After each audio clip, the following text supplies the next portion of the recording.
I'm making this recording on January 26, 2023. This is Thursday afternoon, for what it's worth.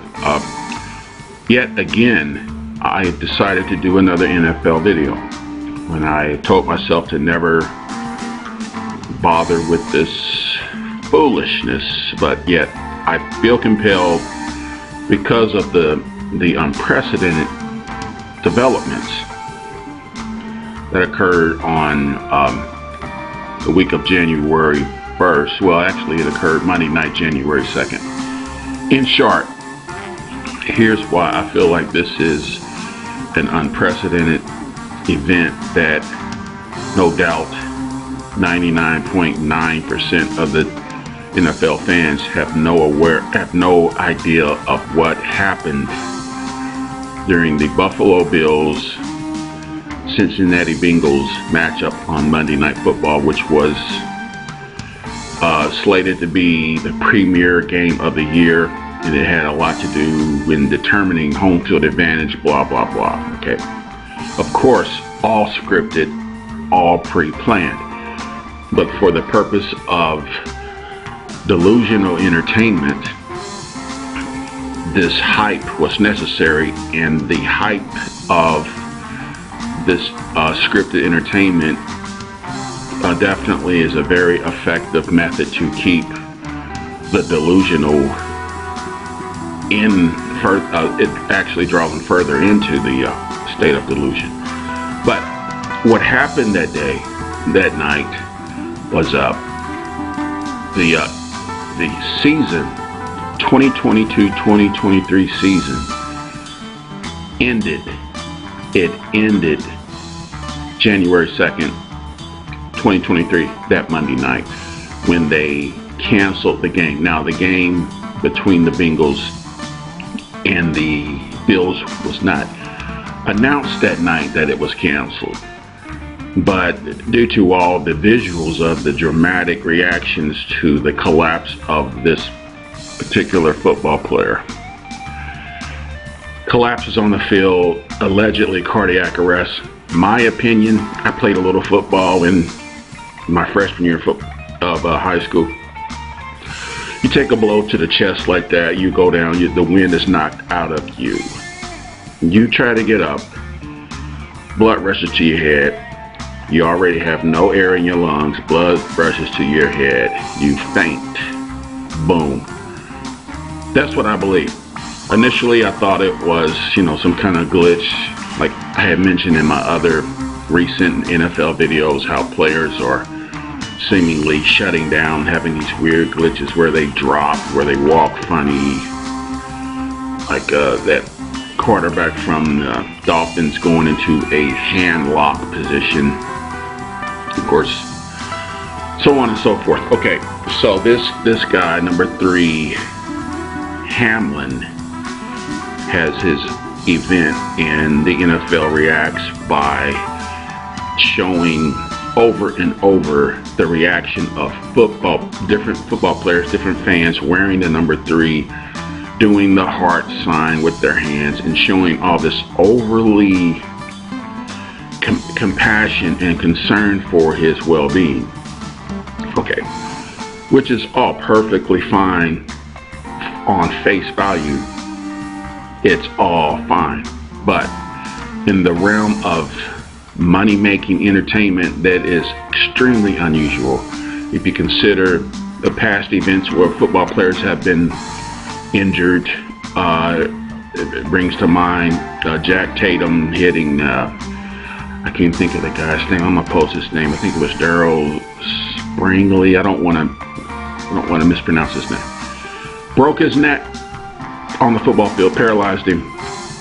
I do not recall an outcry or a outpouring, I should say, of sympathy by wearing his number and doing all these special, gestures, symbolism on the field in his honor. There was a New York Jets player during the Chiefs game back in I believe it was the late 80s, where this lineman gets his neck broke and they had to cart him off. I mean, he was obviously in trouble. The dude was like if this, of course, if it actually happened, according to this narrative, this man is unable to move. They had to carry him off the field.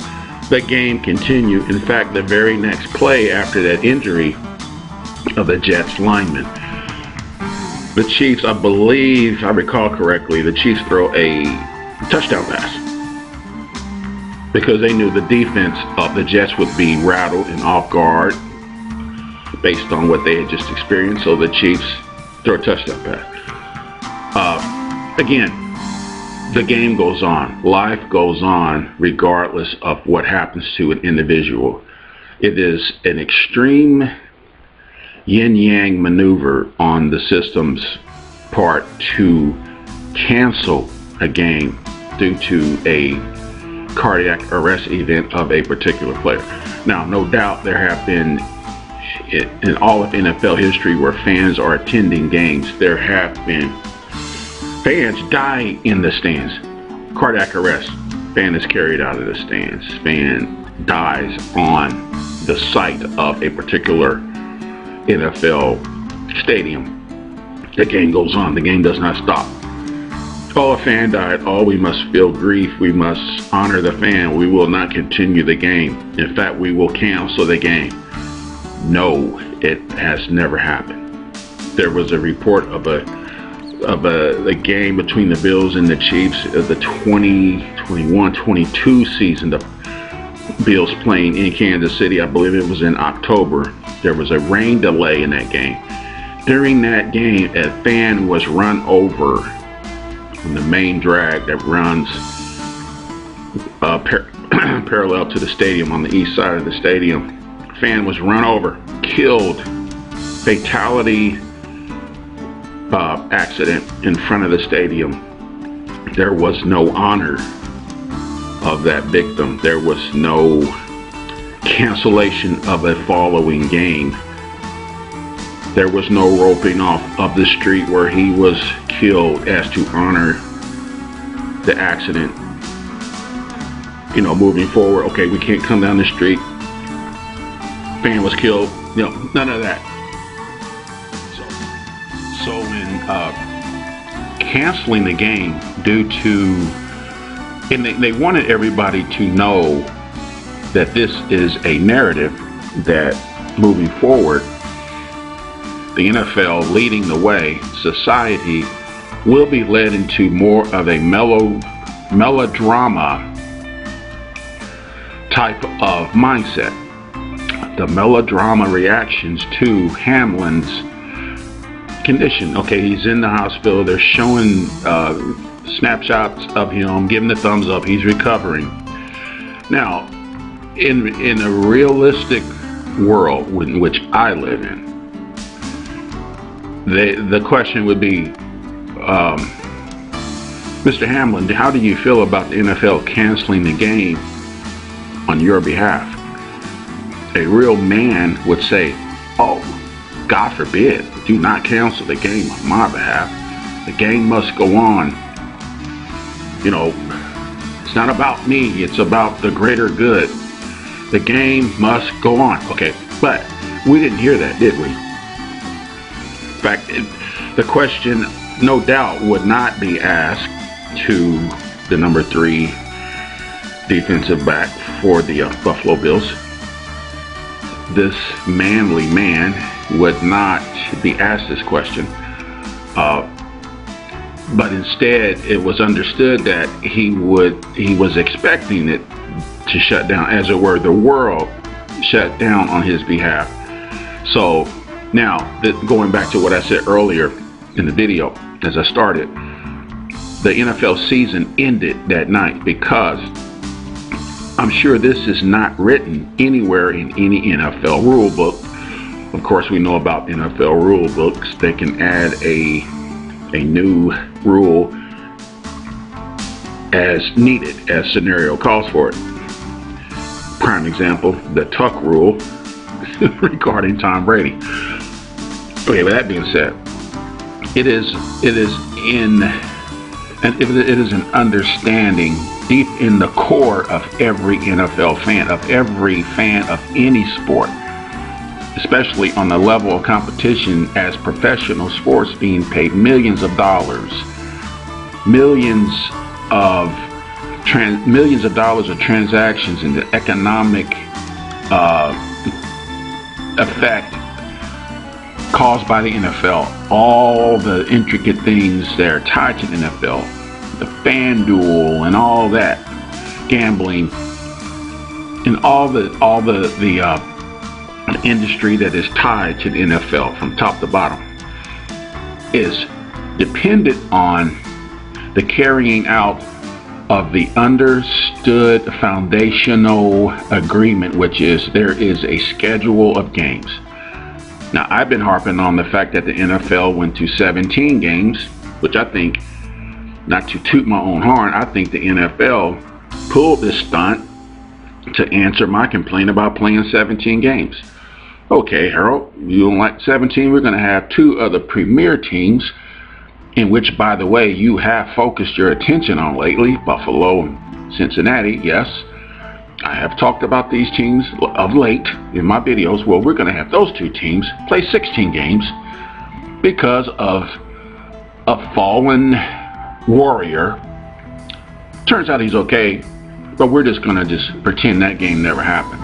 Now, what it does to the real integrity, if there's any integrity left in the NFL, the integrity of a finished schedule, the integrity of moving on into playoff competition, the integrity of playing a championship game, conference championships, the Super Bowl itself it relies on the completion of a schedule, especially the participants that are good enough to reach championship status, playoff status, championship contenders must, obviously, it goes without being said, you must finish your schedule. Since the Buffalo Bills and the Cincinnati Bengals did not finish their schedule, the NFL and all that are involved in making that decision are fully aware that this season is now voided. It's voided. Anyone who plays against any of those two teams, either one of those two teams that were put in de facto status, here we go, as it parallels USA Inc., they became a pseudo participant. They became de facto. They are in the playoffs unqualified. They are disqualified because they did not finish their season. The NFL could have simply declared the game a tie, and then we would have had an official completion of a game declared as a tie. Now you have a 17-game completed season. Now the divisional, the number one seed can officially be declared because the game has officially been declared and deemed a tie. But in the real world, the game would have gone on. They would have finished that game Monday night. Now, worst case scenario, they would have came back and played that game Tuesday afternoon and got it in. But since this is the reset, this is a new order of sports entertainment, which is becoming more and more childish. It's a lot of childishness. There's a lot of nonsense. There's a lot of contradictions in following rules, needless to say. This is what I want to present to the fans who are still believing this is legit, and I am telling you, this is anything but legit. Now, as I mentioned, for what it's worth, just for the record, this being January 26th,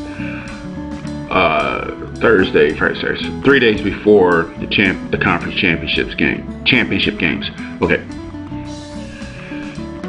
Eagles versus 49ers, KC versus Cincinnati. Okay, because Cincinnati is a de facto team.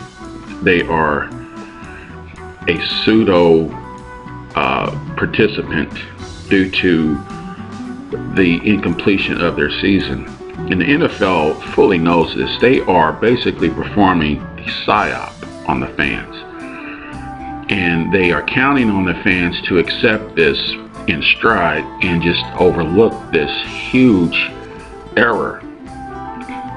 This basically, again, the season ended. And there's no outcry whatsoever. Okay. But that being said, whether KC wins and goes on to the Super Bowl, it is an illegitimate victory because they played an unqualified team. They may as well have a team that didn't make the playoffs at all play KC, and have, it would be that ridiculous. It's the same thing. It doesn't matter that the Bills or the Cincinnati Bengals were already in the playoffs. It doesn't matter. It doesn't matter that it wasn't their fault that during the game a Bills player collapsed and they were not allowed to finish the game. Okay, why didn't the Bengals organization demand that the NFL either forfeit on the Bills' behalf, give the Bengals a victory? Of course, that's not going to go anywhere. Or demand from each team, being Buffalo, Cincinnati, that it be a tie. That way the integrity at least is salvaged by at least saying, yeah, the game is tied. But to say no game at all is a clear message that's got nothing to do with football, nothing to do with competition. This is a message that says the system has changed the rules. The system will change the rules that is obviously unfair to all that are involved, and we expect you to accept any change that we make. Sounds familiar. Sounds like a lockdown. Can't go to work. Businesses are shut down because we say so. This is the same thing. This mirrors the reality of 2020, 2021. It mirrors that reality of a lockdown. Now, say Cincinnati wins, goes to the Super Bowl. Obviously, that's not going to be a legitimate Super Bowl because Cincinnati is not qualified. Again, they have not completed their season. So either way, whoever the NFC plays, whatever NFC participant winds up in the Super Bowl, either one of the AFC participants are not qualified because of what happened on January 2nd, 2023. So, and then I'm showing these images of these players just clowning in the end zone and doing all this unspeakable, dishonorable conduct. It's almost like, looking at this from an outsider, it's almost as if, I've gone into an alternate reality where everything is flip-flop. Bizarro world, of course, not to sound so cliche. But why is it acceptable for men to act feminine and do feminine dancing and just all whatever they can think of? This is symbolism. I ask rhetorically. It's serving a purpose. It is showing the puppet masters that, the players are all in compliance. They are showing the fans that you're wasting your time watching this garbage. Just look, they reached the end zone. The end zone, code language for the end of days. So what will it be like in the end of time? There will be marrying and giving in marriage, and everybody's going to just be having a good old time. This is what this symbolism means. The end zone. The entire football field is a representation of flat earth. The ends of the earth, the end zone. Yeah, that may sound ridiculous, but this is the symbolism. You know, Job 38:13, the wicked shall be shaken out of it, to the ends of the earth. The end. Why does the NFL call its big score touchdown in the end zone? Well, the system has been trying to get to the ends of the earth, which is a forbidden end zone. It's the ends of the earth, and they are trying to touch down in the ends of the earth, which is forbidden. There's something called Operation High Jump. They're trying to jump over the ice wall to continue to get to the ends of the earth. That is the end zone. And they want to touch down in the end zone. Of course, people laugh at that. Harold, come on, please. That's not what this is. Yes, it is. It always has been. But for what it's worth, that's all I have on this, and hopefully this video, this short talk, has been of some help to someone looking for answers.